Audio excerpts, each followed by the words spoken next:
बाप कहते हैं तुम सभी बच्चियां हो, सीताएं हो, ब्राइड्स हो, और मैं हूँ ब्राइडग्रूम। तुम सभी को ससुर घर भेज देता हूँ। तुमको रावण की जेल से छुड़ाता हूँ।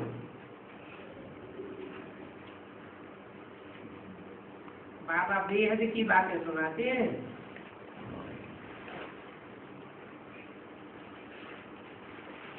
वो गुरु लोग तो हद की बातें सुनाते हैं। ऐसे नहीं कि लंका सोने की थी।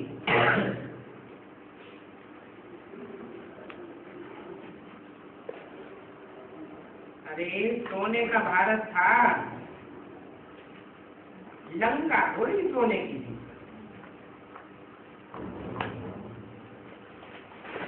सचमुच में तो ये खारे समुद्र के किनारे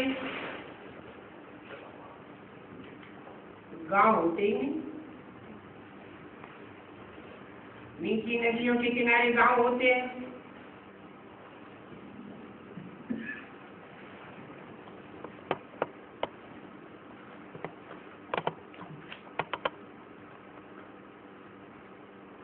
ये सब रावण के राज्य में होते हैं। वहां समंदर के किनारे कोई बम्बई आदि होती नहीं है। वो भी खारे पानी पर है ना।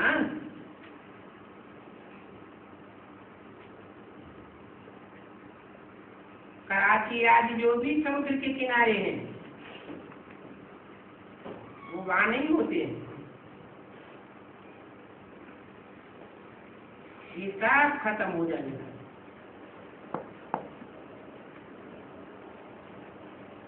कोई कैसे मरेंगे, कोई कैसे मरेंगे।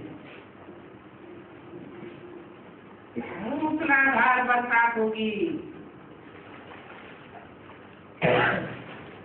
नेचुरल कैलेमिटी होती है ना।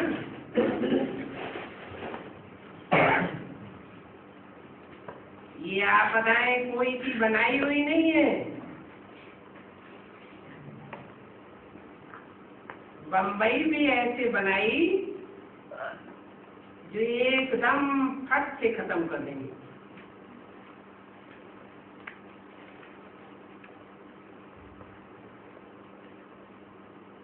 हॉस्पिटल में डॉक्टर आदि होंगे ही नहीं जो दवाइयां आज मिले।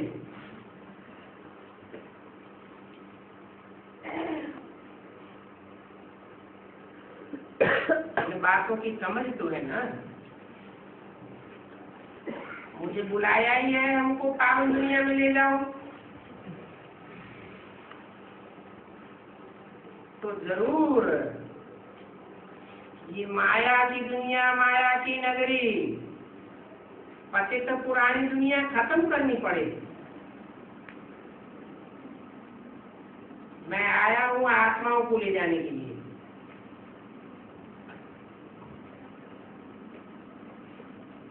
आत्मा ही अविनाशी है, शरीर तो विनाशी। तो शरीरों को थोड़े ही ले जाऊंगा। मूल वतन में शरीर कैसे जाएगा। तुम खुद भी समझते हो हमारी आत्मा में अभी लाइट नहीं है। दीवा बुझ गया है। कोई मरता है तो तुम लोग दीवा जलाते हो।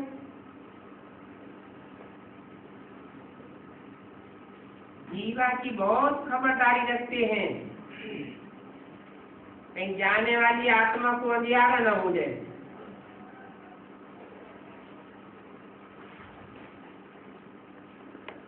अभी तुम तो समझते हो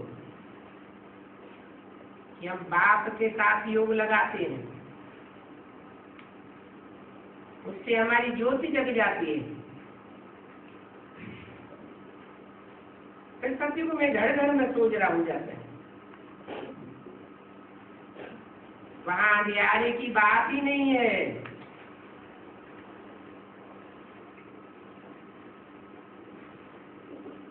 ये रोशनी नहीं,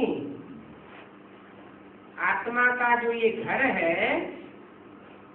उसमें सोझरा हो जाता है, देवता बन जाते हैं।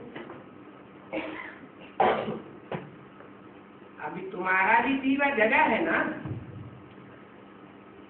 तो सोझरा भी आत्मा में आता है। ज्ञान की रोशनी आती है ना, अंधियारा भी आत्मा में होता है।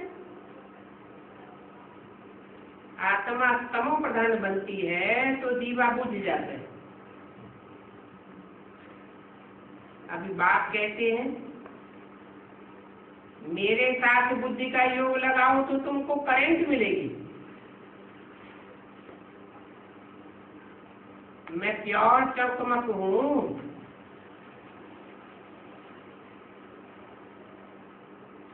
तुम भी प्योर बन जाते हो। परंतु ये युक्ति बाप के बिगड़ कोई बता ही नहीं सकता, इसलिए बाप को ही बुलाते हैं। ये पतित पावन आओ, आकर के हमको पावन बनाओ, ज्योति जगाओ। पिछाड़ी में सभी आत्माएं वहां से आ जाएंगी। देर आत्माएं जाती हैं, एक थोड़ी है। एक वर्ष में कितनी वृद्धि हो जाती है। तो जब ऊपर में खाली होने लगेगा तब हम चलेंगे। तो ये शिव बाबा की बारात हुई ना, शंकर की नहीं है। शिव बाबा की पिछाड़ी तुम सब बात में जाएंगे। बाकी सब मनुष्य जैसे सरसों पीसा जाता है वैसे मनुष्य पीस जाएंगे।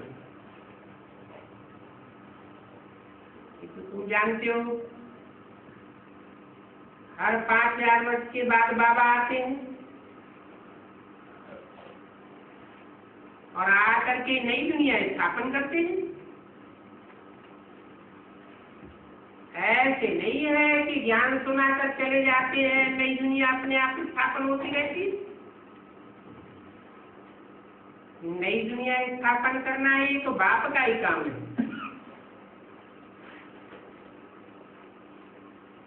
और धर्म पिताएं आए,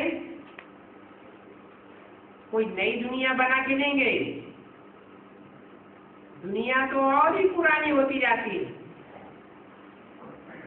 बाप ही हैं जो 21 जन्मों का वर्षा देते हैं।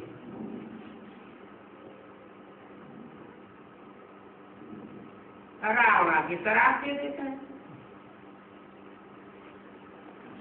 तो रावण देता है वरदान शराब और राम का होता है वरदान। अभी इस खुले खेल को तुम भी समझ गए।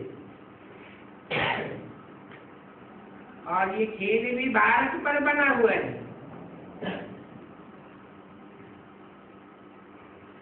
84 जन्म भी भारतवासी ही देते हैं।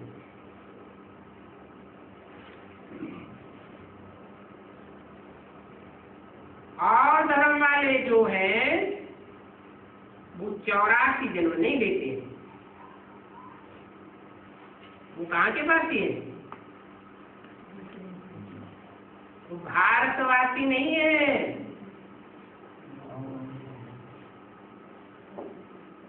वो तो विदेशी है। ज्ञान में उनकी रमत ही इतनी नहीं होती। तुम तो भारतवासी। भा माने ही रोशनी, रस माने लगे हुए, अर्थात तुम ज्ञान की रोशनी में लगे रहने वाले हो।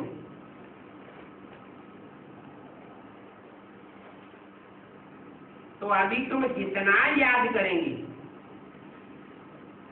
उतना ही तुम्हारे विक्रम विनाश होंगे। और फिर आप समान भी बनाना है, नहीं तो मालूम कैसे पड़ेगा।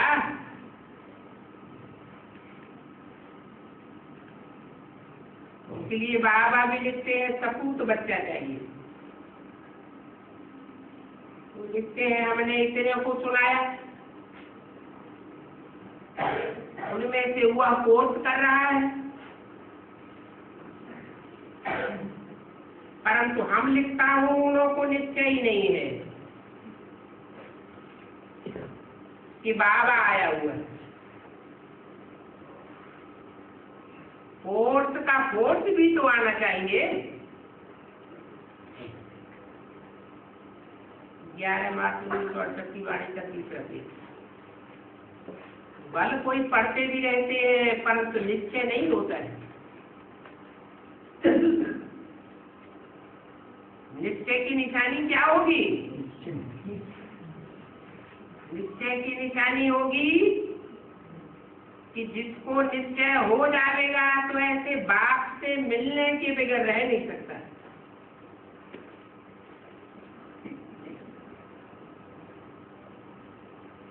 फिर बाप कहेंगे जाकर के रेगुलर पढ़ो, ऐसा जब हो तो कहेंगे ठीक है।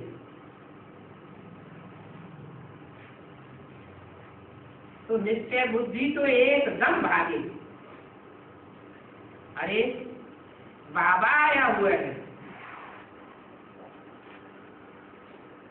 ऐसा बाबा जो हमको विश्व का मालिक बनाते हैं।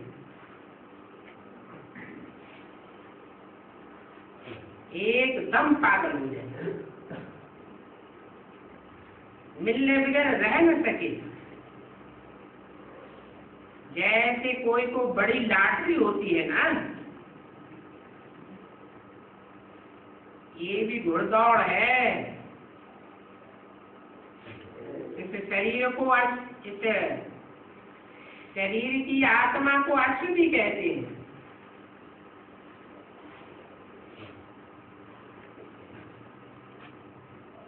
इस अश्व का ये रथ है।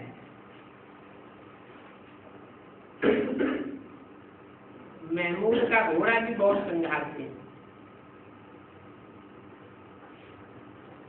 क्योंकि उनका रथ था ना।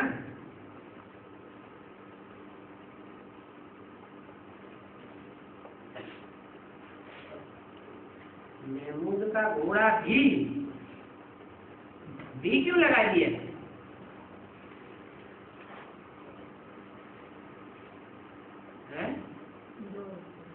घोड़ा कहो, रथ कहो, मोहम्मद के घोड़े को श्रृंगारते हैं ना। अभी बाप भी इस रथ पर आए हैं, फिर ये चले जाएंगे। बाद में फिर यादगार रूप में तुम आत्मा सोमनाथ का मंदिर बना देंगे।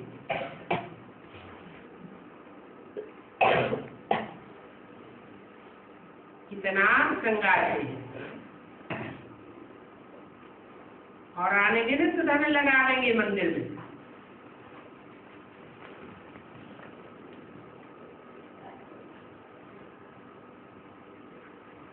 मुझे तुम स्वर्ग में तो मंगा देंगे नहीं। जब भक्ति मार्ग शुरू होगा तो मेरे लिए फर्स्ट क्लास मंदिर आदि बना देंगे।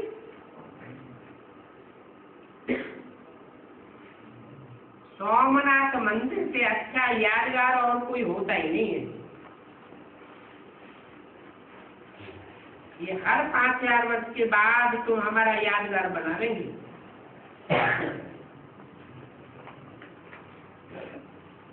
हमारा चित्र रख देंगे,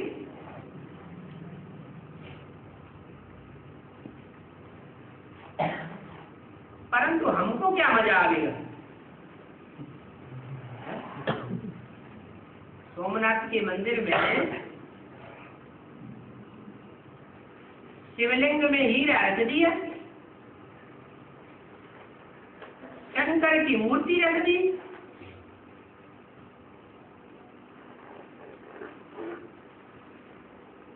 परंतु जो लिंग यादगार है रथ का, अथवा जो मूर्ति यादगार बनी हुई है, उस आत्मा को जो शरीर धारण करने वाली है, अथवा उसमें प्रवेश करने वाले हीरे को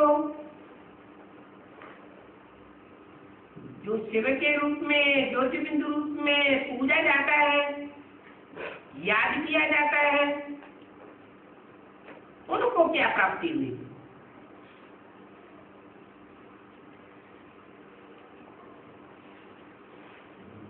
प्राप्ति कहाँ की बात है?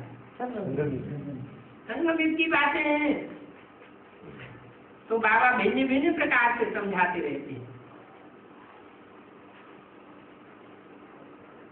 बाबा कितना कमाल करते हैं। एकदम 21 जन्म के लिए निरोगी बनाए देते हैं।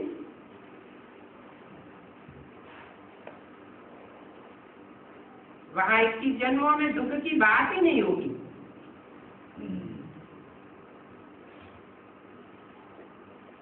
यहाँ तो देखो,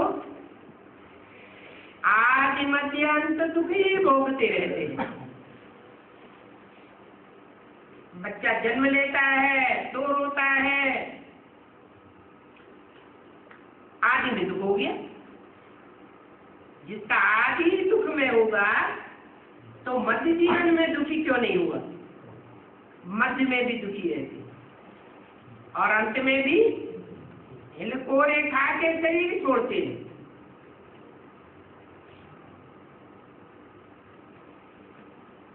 ये है भ्रष्टाचार की पैदाइश।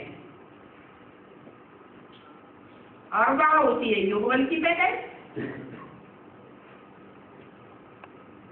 भ्रष्ट इंद्रियों का आचरण वहां होता ही नहीं। जो इस श्रेष्ठाचारी कुल के होंगे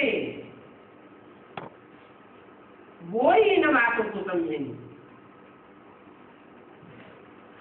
श्रेष्ठाचारी कुल के नहीं होंगे,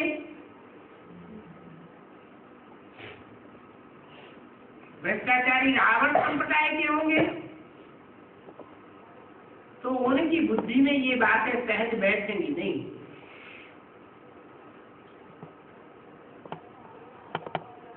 ये बात की मैसेज सबको देना है, समझे या ना समझे, परंतु मैसेज तो सबको देना है, एक को भी छोड़ना नहीं है। क्यों है? जब वो समझेंगे ही नहीं और नहीं समझेंगे तो पूरा फॉलो करेंगे ही नहीं, तो मैसेज देने से क्या फायदा? नहीं। हाँ, मैसेज इसलिए देना है कि कोई ये ना दे कि गॉड फादर को तो हम भी मानते हैं, भगवान को तो हम भी मानते हैं, सारी दुनिया मानती है, फिर हमारे साथ भगवान और भगवान के बच्चों ने ये दगा क्यों किया? तो एक को भी मैसेज देने के लिए छोड़ना नहीं है। बाबा युक्तियां बहुत बतलाते रहते हैं, अखबारों द्वारा, एरोप्लेन द्वारा,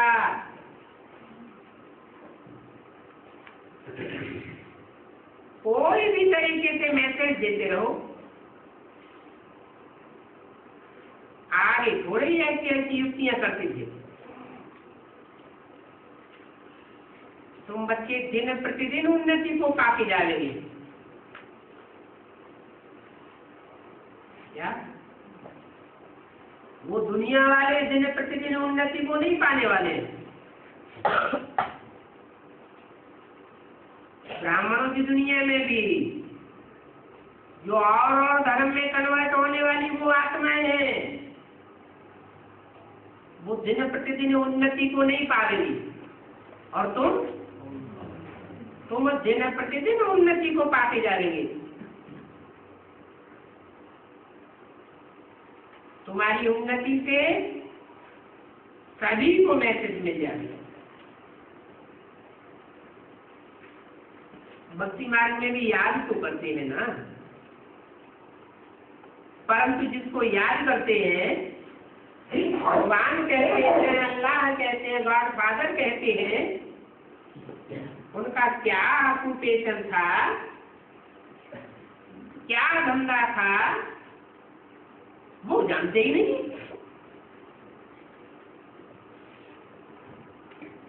उसका रूप क्या है वो भी नहीं जानते। अभी बाप बतलाते, मैं कितनी छोटी बिंदी बिंदी आत्माओं का बाप हूं ना। तो जैसा बच्चों करूं वैसा बाप करूं। मेरी बिंदी आत्मा में सारा पाठ मुद्दा हुआ है।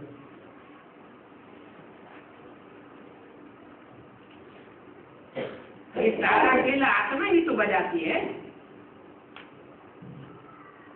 आत्मा कितनी छोटी बिंदी है।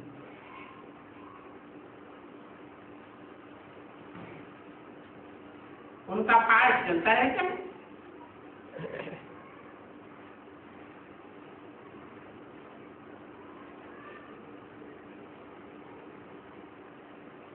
नींद का भी पाठ है उसका, है आत्मा का। आत्मा जब नींद करती है तो उस समय एक्ट नहीं चलती है।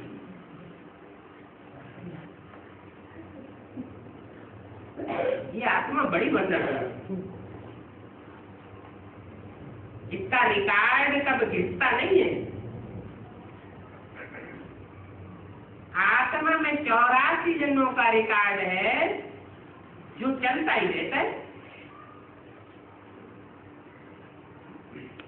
इसको कुदरती रिकॉर्ड कहते हैं और कुछ नहीं कह सकते।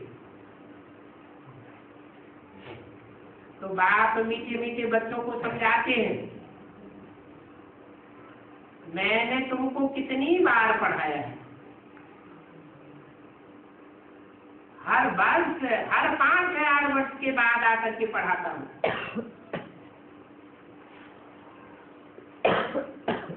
अनेक बार तुमको पढ़ाया।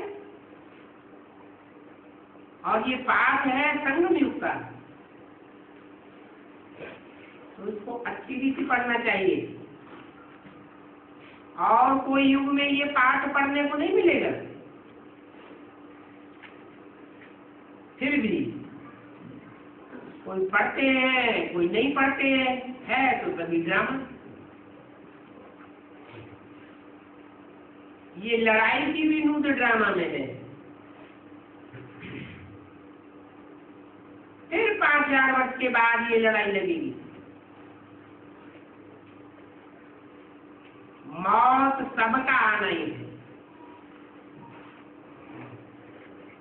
परंतु नई दुनिया तुम बच्चों के लिए बनेगी।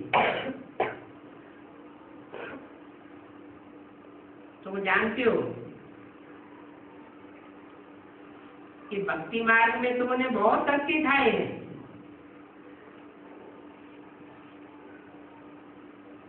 यहाँ ज्ञान मार्ग में तो धक्कों की बात ही नहीं है। यहाँ तो कहते हैं गृहस्थ व्यवहार में रहो, रहना ही है। और ये ज्ञान भी तुमको अभी मिलता है इस अंतिम जन्म में। एक जन्म में मिलता है ज्ञान, और भक्ति तो जन्म जन्मांतर करते चले आए। भक्ति सीखते हैं, सिखलाते हैं। कितना बेहद का नाटक है। तो तुम बच्चों को अंदर में ये खुशी होनी चाहिए, सुमिरन करो तो खुशी बढ़ती रहेगी। कि मेरे सुख पाओ, परंतु माया ऐसी है जो सिमरण करने नहीं देती।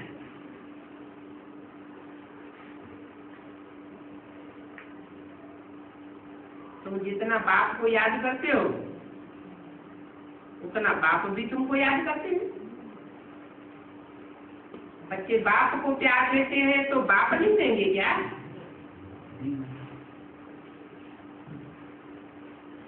जो कपूत बच्चे होंगे वो तो याद भी नहीं करेंगे, फिर बाप भी उनको याद नहीं करेंगे। जो मुझे याद करते हैं उनको मैं भी याद करता हूँ, प्यार भी करता हूँ। कैसे भी है मित्रा गुरुत गुराय, याद करो तो याद करो, प्यार करो तो प्यार करो। तुम प्यार तो करेंगे परंतु याद ही नहीं करेंगे तो हम तुमको प्यार क्या करेंगे? बहुत अच्छे अच्छे बच्चे हैं, उनकी आत्मा को प्यार किया जाता है। सुनता हूं उनको तकलीफ है तो उनकी आत्मा को बैठकर चला देता हूं। बाकी तो ड्रामा अनुसार जिनको जाना होता है चले जाते हैं, बल कितनी भी सर्च लाइट देता रहूं फिर भी चले जाते हैं।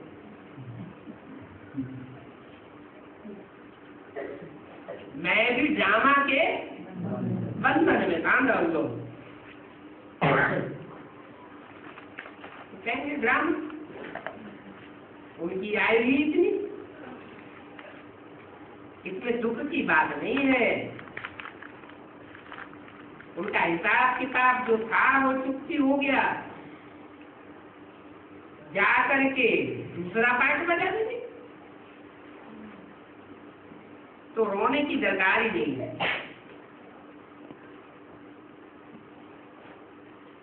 जानते हैं सभी को मरना है,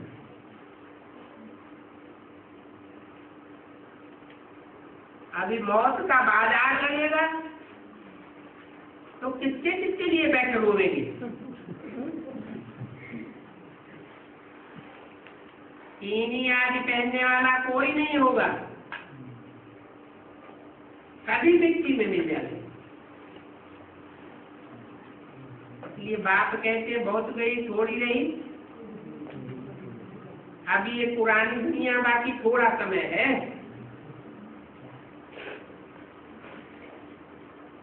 तुम अभी पढ़ रहे हो नई दुनिया के लिए, तो जरूर नई दुनिया होगी और पुरानी का विनाश हो जाएगी। मीठे मीठे सिकीले बच्चों को रूहानी बाप दादा का याद प्यार बुझवाना। छोटा सा रात्रि क्लास है,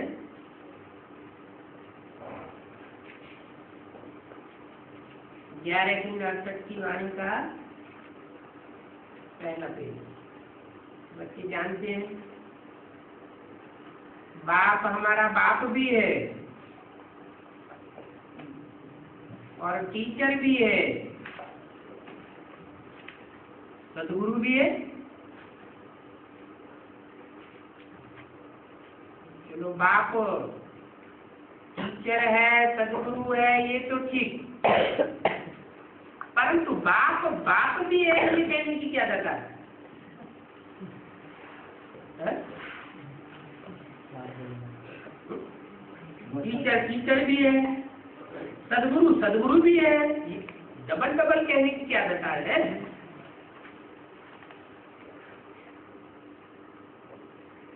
बाप बाप भी है। अरे और भी कुछ है? और भी कुछ है? नहीं, रूहानी बाप जो है, जो बिंदु बिंदु आत्माओं का बाप है, ऐसे नहीं है कि वो टीचर है सुप्रीम और सुप्रीम सदगुरु है। लेकिन बाप भी प्रैक्टिकल में साकार में बनता है। ऐसे तो बिंदु बिंदु आत्माओं का बाप है, लेकिन प्रैक्टिकल में बिंदु बिंदु आत्माओं का बाप नहीं। जो भी परम धाम में आत्माएं हैं उन आत्माओं का बाप है, लेकिन वो बाप बन करके हमको जन्म भी देता है। साकार में भी जैसे लौकिक बाप बच्चे को जन्म देते हैं, परंतु वो तो हद की बात है। यहाँ तो आत्मा अविनाशी है, और जिस बच्चे को वो लौकिक बाप जन्म देते हैं वो बच्चा तो विनाशी है। विनाशी है, वो तो विनाशी होता है। यहाँ आत्मा अविनाशी, आत्मा का बाप भी अविनाशी, और अविनाशी बाप आकर के जो भी अविनाशी आत्माएं हैं उनको आकर के अपना और आत्मा का परिचय देते हैं। बेसिकली परिचय भी देते हैं कि तुम भी ज्योति बिंदु, मैं तुम्हारा बाप भी ज्योति बिंदु, और फिर एडवांस परिचय भी देते हैं कि तुम आत्मा किस कैटेगरी की आत्मा हो, किस देश विशेष में तुमने पार्ट बजाया है, किस धर्म विशेष में तुमने पार्ट बजाया है।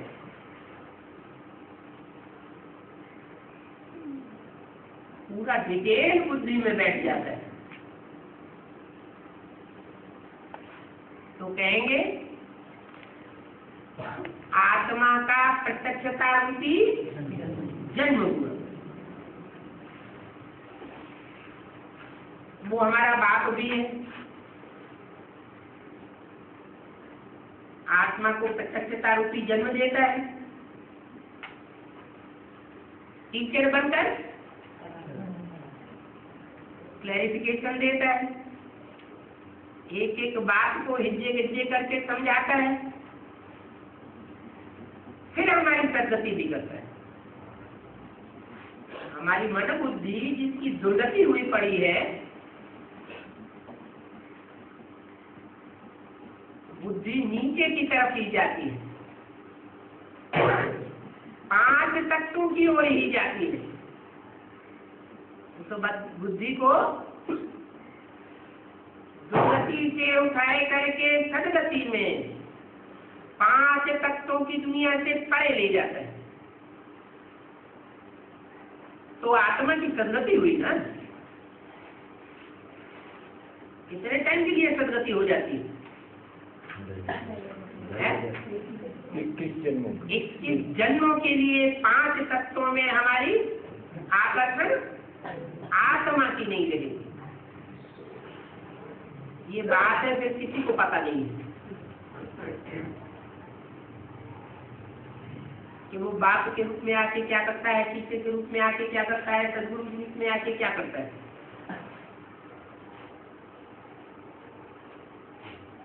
प्रश्न तो बच्चा ही होगा।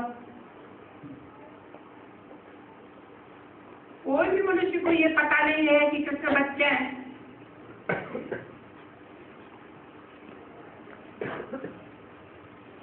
बच्चा कैसे बाप टीचर गुरु बनेगा? गीता सुनाते हैं तो वो बाप टीचर गुरु किसको समझते हैं? गीता में कृष्ण का नाम डाल दिया। बाप टीचर गुरु तीनों ही बच्चा कैसे होगा?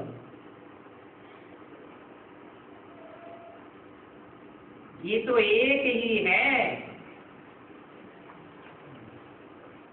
जो बाप टीचर गुरु तीनों ही है। एक ही टाइम पर तीनों है या अलग अलग पार्ट बजाते हैं? बाप बाप के रूप में जन्म देता है तो अलग पार्ट है। भले कोई बाप लौकिक जीवन में टीचर भी होता है तो टीच करता है, बाद में पहले जन्म देता है बाद में टीच करता है। परंतु लौकिक दुनिया में गुरु जरूर अलग होता है। और यहाँ कोई एक बाप भी है, टीचर भी होता है और बाद में गुरु भी है। ये एक ही सीन है जिसको समझना बड़ा बंदर है, समझाना भी बंदर है। शिव के चित्र में भी बड़े बड़े अक्षर में लिखना चाहिए।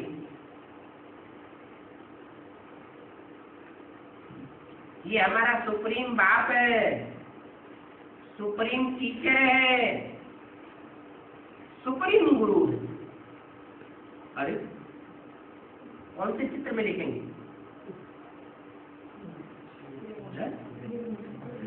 शिव का चित्र होता है? शिव का चित्र तो होता नहीं, शिव तो हिंदी का नाम है। शिव का चित्र तब कहे जब वो कोई चित्र में प्रवेश करे, मनुष्य में प्रवेश करे, साकार में प्रवेश करे। क्योंकि चित्र साकार का होता है या निराकार का होता है? साकार का चित्र होता है। तो बोला शिव के चित्र में बड़े बड़े अक्षरों में लिखना चाहिए। ये हमारा सुप्रीम बाप है, ये टीचर है, तो कृष्ण का नाम हो जाएगा। न कृष्ण बाप है, कृष्ण तो बच्चे का नाम है। हाँ, राम बाप को कहा जाता है।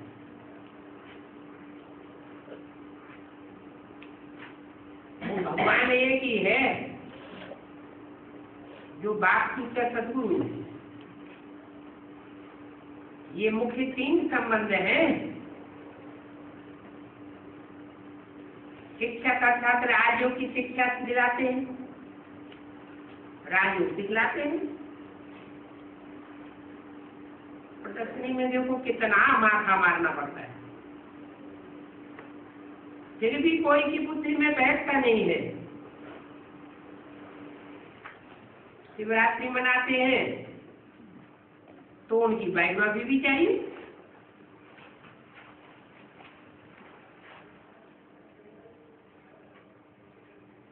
कृष्ण के लिए तो कुछ भी कह नहीं सकेंगे।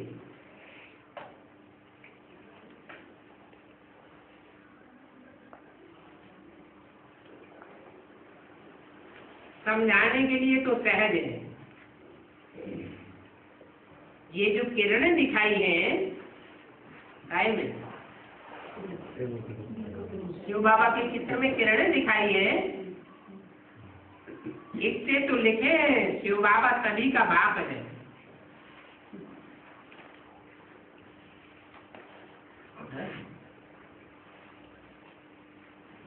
किरणों वाले चित्र में अगर ये लिखेंगे कि शिव बाबा सभी का बाप है तो कोई की बुद्धि में आएगा? बाबा तो साकार को कहा जाता है, बूढ़े को बाबा कहा जाता है। शिव बिंदु का नाम है, कहते हुए मेरी बिंदी का ही नाम शिव है, वो कभी बदलता नहीं। शरीर बदलते हैं तो नाम भी बदल जाता है। वो शिक्षक भी है, राजू सिखलाते और सदगुरु सदगति करते हैं।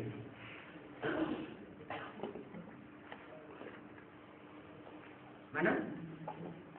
बाप बाप के रूप में जब जन्म देते हैं, ब्राह्मण जन्म देता है, तो उस समय क्या है, सदगति हो गई है, कोई जरूरी नहीं है। टीचर के रूप में टीच करते हैं, राजयोग सिखाते हैं, उस समय भी कोई नहीं कह सकता कि हमारी सदगति हो गई। सदगति कब होती है? जब पढ़ाई पूरी हो और अपना आत्मिक स्थिति में आत्मा स्थिति अनुभव करे।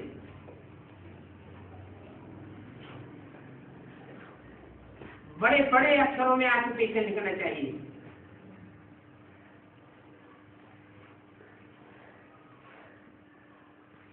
ये बाबा का धंधा है।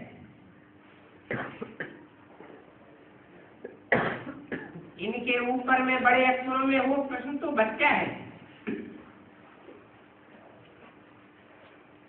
वो गुरु नहीं हो सकता। इनको सदगुरु कहते हैं, उनको कहते हैं अकाल मूर्त।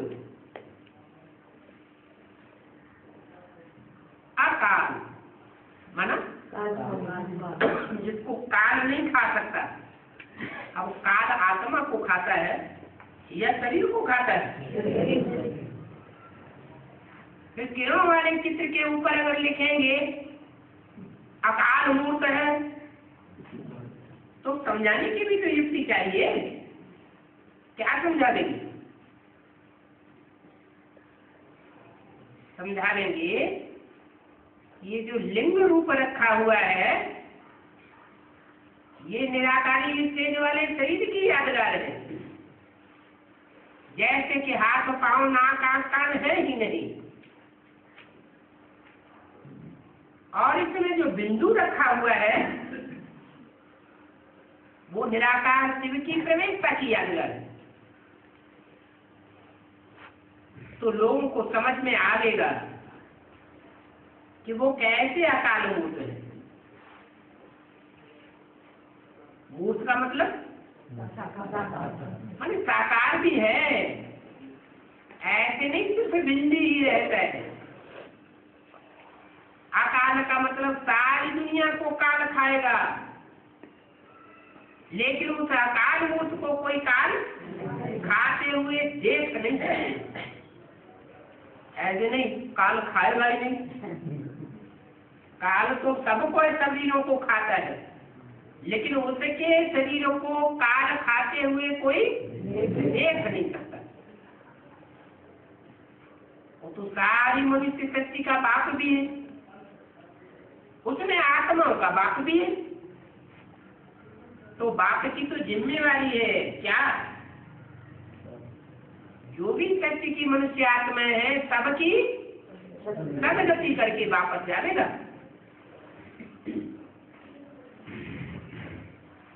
तो बाबा पढ़ाते हैं, गीता आदि खर्च करने की यहाँ कोई दरकार नहीं है।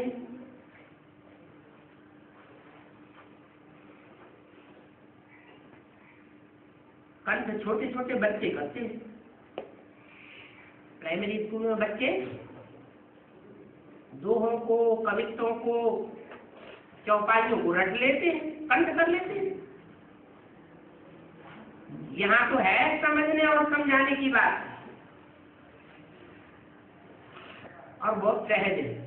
अलग और भी अलग माने अल्लाह, जो ऊंचे से ऊंचे है, ऊंचे से ऊंचे और नीचे से नीचे। इस साकार दुनिया की बात है, साकार दुनिया के पार्ट की बात है, ये परमधाम की बात है।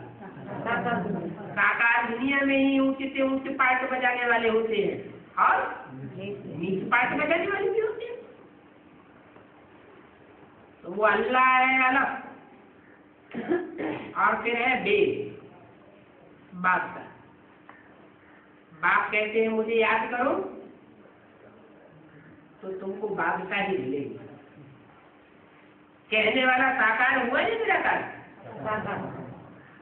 कहने वाला साकार हुआ। वास्तव में वो गुरु लोग सभी भक्ति सिखलाते हैं।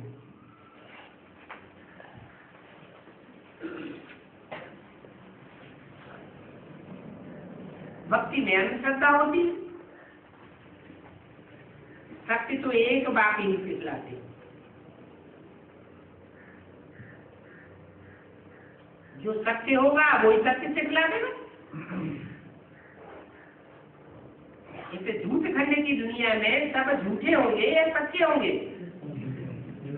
झूठ खंड में सब झूठे, सत्य खंड में सब सत्य होंगे। कैसे आवेंगे? सत्य खंड में सब सत्य कहाँ से आ जाएंगे? जरूर एक सत्य बाप इस दुनिया में आकर के एक को सत्य बना के प्रत्यक्ष करता है,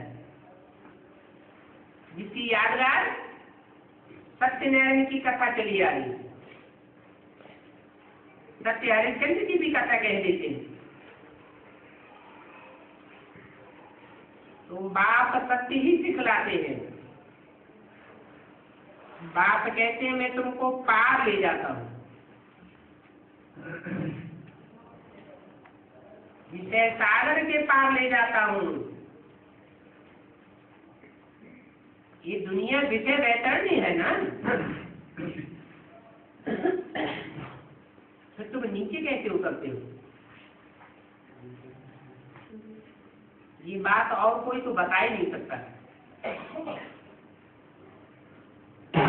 कि मनुष्य कैसे पुरुषार्थ करता है, नर से नारायण जैसा देवता बनता है, स्वर्ग में देवताएं होते हैं, फिर मनुष्य कैसे बन जाए? मनुष्य से भी नीचे उतर करके राक्षस कैसे बन जाता है? कैसे बनता है? रंग के रंग से।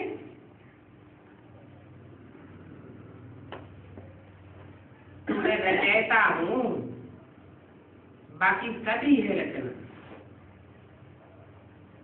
रचयिता किसको कहा जाता है? भाई को, चाचा को, बाबा को, मामा को रचयिता कहा जाता है। बाप को परिवार में बाप एक होता है और बाकी सब रचना होती है।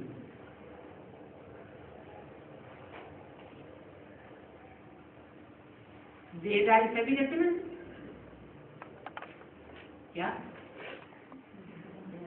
जो विदेही है वह रचयिता है, और जो देहधारी है, देहधारी मन जिनकी बुद्धि देह में धरी रहती है। बुद्धि देह में धरी रहती तो क्या कहेंगे उसको? देहधारी। और देह के संसर्ग संपर्क संबंध में आते हुए भी देह से बुद्धि उपराम बनी रहे तो क्या कहेंगे? तो कहेंगे विदेही। तो वो रचयिता एक ही है जो विदेही है। बड़ा विचित्र है। ऐसी ऐसी पॉइंट समझाने के लिए याद करनी चाहिए, और भगवान जो बात समझावेंगे वो तो जरूर ठीक ही होगी। मुझे याद करो तो तुम्हारे विकर्म विनाश होंगे।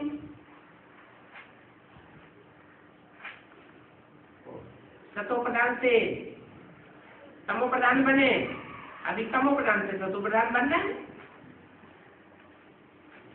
जब आत्माएं सतो प्रधान बनेगी तो सतो प्रधान बनने से क्या होगा? खुशी में ऊपर उड़ेंगी। जब तक आत्मा प्योर नहीं बनी है तब तक ऊंची उड़ान उड़ सके। तो देखो सबसे तीखा ये आत्मा का रॉकेट है। चपटी में आत्मा कहाँ की कहाँ चली जाती है, टिक टिक होती रहती है। बाप कैसे सेकंड में राजू मिलता है। बाबा कहा और सेकंड में विश्व के मालिक बने। बाप को जानो, फिर दैवी गुण भी धारण करने हैं।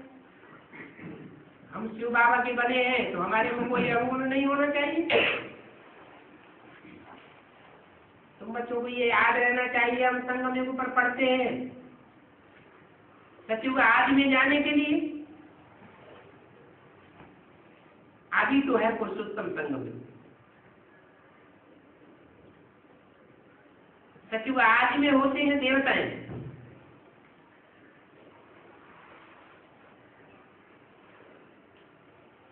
बात समझाते हैं, जब करो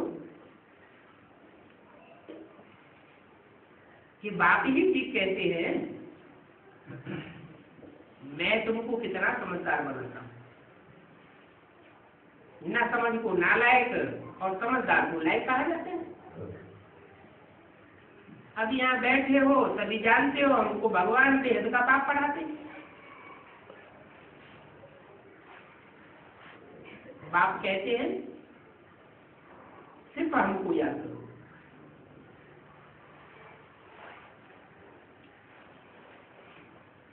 याद के लिए भी ज्ञान है,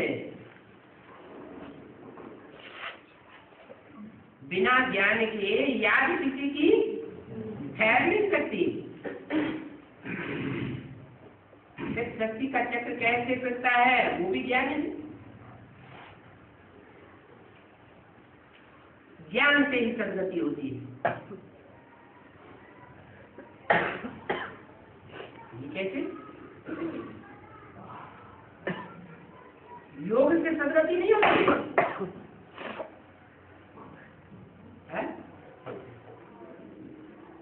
शास्त्रों में भी लिखा है ऋते ज्ञानान्न मुक्ति। मुक्ति माने गति। ज्ञान से ही मुक्ति होती है। आत्मा गतिशील बनती है। आत्मा कहा जाता है मन बुद्धि को। मन बुद्धि अगर ठहर जाए तो कहेंगे गतिशील है? नहीं। मन बुद्धि गतिशील हो जाए, मनन चिंतन मंथन में लग जाए तो कहेंगे आत्मा की सदगति हुई। परंतु ज्ञान के बिगड़ तो हो नहीं सकती। पहले हम कुछ भी नहीं समझते थे, जब ये ज्ञान मिला तो समझ आई। तो देखो कितनी सहज नॉलेज है। नॉलेज लेने में टाइम नहीं लगता है। किस बात में टाइम लगता है? याद में टाइम लग जाता है। बच्चे जानते हैं हमको तत्व प्रधान जरूर बनना है, तो हर एक अपने को देखो कि मैं कितनी सर्विस करता हूं। सर्विस करते करते एक्यूरेट बनना चाहिए ना। बात समझाते हैं मेरे समान आचरी बनो, तो आचरी बन करके शांति धाम पूर्वतन में चले जाएंगे।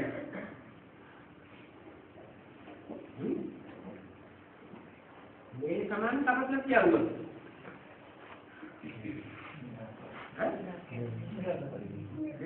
निराकार कैसे समझावेंगे? समझाने के लिए तो मुख चाहिए। जो निराकार तो साकार बन करके समझाते हैं कि मेरे समान अशरीरी बनो। मन शरीर छोड़ करके अशरीरी बनने की बात नहीं है।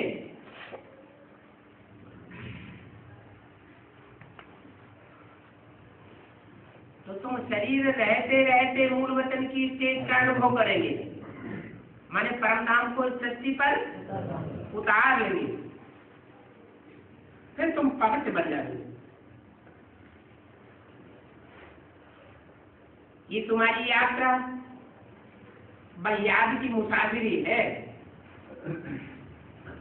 याद से देखो कितनी प्राप्ति होती है। भक्ति के लिए भी सुबह और शाम का टाइम होता है। यहाँ तो चक्र को समझ लिया, बाकी बाप को याद कर रहे। साक्षात्कार की भी कोई बात नहीं है। भक्ति में चलता है साक्षात्कार, और ज्ञान में साक्षात्कार नहीं चलता। क्या चलता है? ज्ञान की समझ चलती है, बुद्धि का साक्षात्कार होना चाहिए। वो भक्त लोग तो साक्षात्कारों की खुशी में बैठ जाते हैं, अल्पकाल के लिए प्रसन्नता मिल जाती है, कोई ख्याल भी न करे कि हमको साक्षात्कार हो। माना जो ख्याल करता है कि हमको साक्षात्कार हो तो भक्त है या ज्ञानी है? भक्त है। बाप कहते हैं मेरे समाना शरीरी भव, तुम विश्व के मालिक बनते हो, ऐसे मालिक बनते हो जो तुमको कोई जीत नहीं सकता, सारा आसमान तुम्हारा हो जाता है। अभी तो देखो जमीन के टुकड़े टुकड़े के ऊपर आपस में लड़ मरते हैं।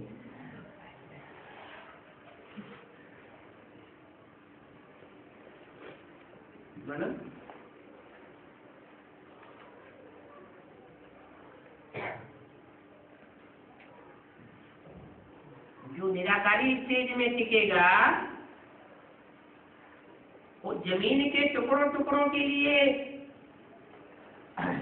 जायदाद के लिए, प्रॉपर्टी के लिए लड़ाई झगड़े में बुद्धि लगा देगा। भाषाओं पर भी देखो कितना झगड़ा चलता है। बांधई दुनिया में तो एक ही भाषा होगी, कोई झगड़ा नहीं। बाप आकर के समझाते हैं ये सृष्टि का चक्र कैसे चलता है।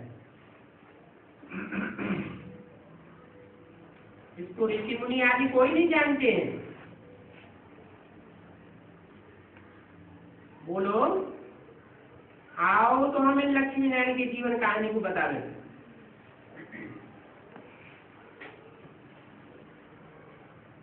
जन्म जन्मांतर का हमारे ऊपर पापों का बोझ है तो याद के बल से खत्म करेंगे। ये लिखते हैं 1 घंटा 2 घंटा याद किया, अरे जन्म जन्मांतर का बोझ है और 1 घंटा 2 घंटा याद किया, ऐसे लिखते हो? शर्माना चाहिए। तुम बाप को याद क्यों नहीं करते हो?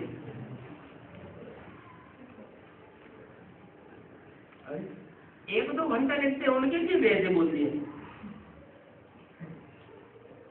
और 5 मिनट 10 मिनट भी याद न करते हो तो ये तो आने जाने का ड्रामा बना हुआ है। हमने पार्ट बजाया है। अभी हमको सुख की दुनिया में जाना है, ये सुख की दुनिया छोड़ जानी है, तो हम क्यों नहीं याद करेंगे? अच्छा, ओके।